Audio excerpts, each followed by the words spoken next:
get a lot of my inspiration from like old wrought iron work, and also from like quilt patterns and lots of geometric things. It's a labor of love. Yeah. I mean, we make the work that we make because we love to do it and we love to work together. The collaboration of us working together has gone on as long as he and I have been in a relationship, so it's just like really close to our hearts, and it's a really powerful thing, I think, you know, to be able to work with your partner and share that love of glass and the material and the process.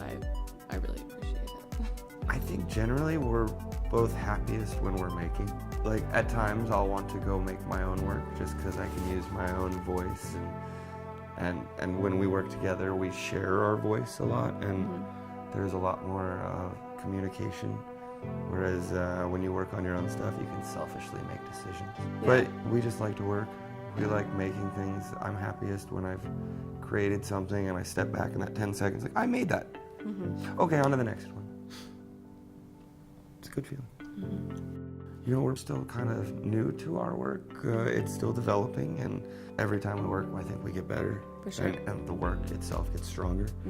And I just want to continue feeling the way that we feel about our work, you know, enjoying making it, being happy, not making it feel like a forced thing, you know, just kind of maintaining that sort of happiness. We're not only working as a work duo, we're also a life duo, so everything is, you know, learning how to make everything work. So, you know, just the process of living and working together and just keeping that happy. And when you have a bad day working together, you can't go home and, you know, really vent to your spouse. So it is a complicated balance, but we've gotten pretty good at it. If I make a mistake on a piece that we're working on, I feel bad towards Allie, and I know when she does like something where a stringer goes awry or something happens, she feels like she's slighted me, and we just have to remember, like, no, it wasn't deliberate. It's glass. It's a fickle, terrible material that no one should work with, and we love it, and it's torture sometimes. But you have to remember, it's not personal. Yeah. It's just glass.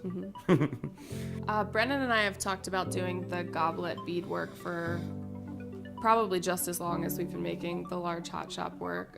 So when we knew that we were going to come out here and we, you know, saw Jordan and Austin's individual work, Austin is a incredibly skilled goblet maker. So we thought, because this is a residency, it's what better opportunity to try something new. Yeah. So I showed up with all these beads and we just tried it out, and it's worked, and it's amazing. It's a really cool thing to see, you know, something of your work and someone else's really proficient work go together and make something really beautiful.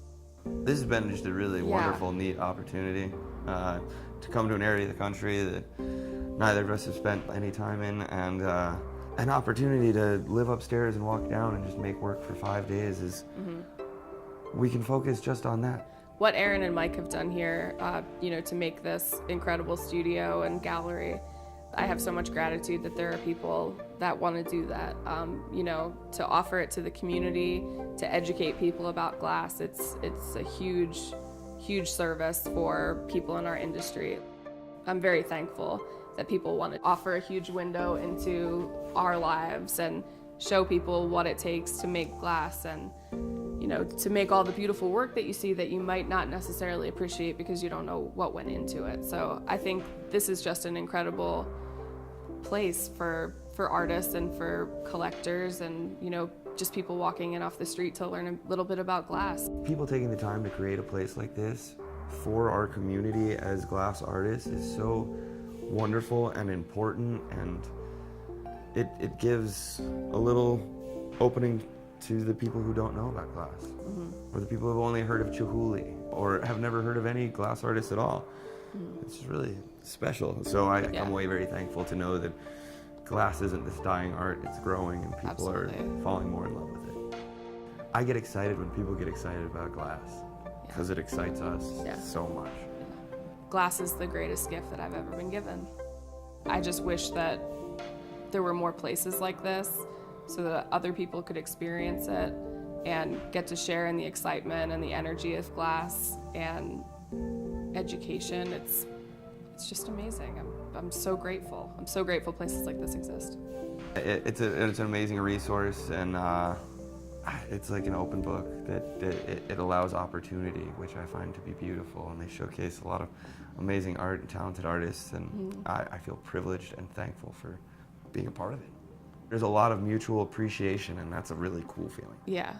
I think that needs to exist for places like this to exist, you know, just to have the back and forth. And in the same way, like our collaboration, if I loved doing it and Brennan hated doing it, that would end it. Like, you need to have that sort of mutual respect and appreciation, and we have it. We have it for the melting point. It's awesome.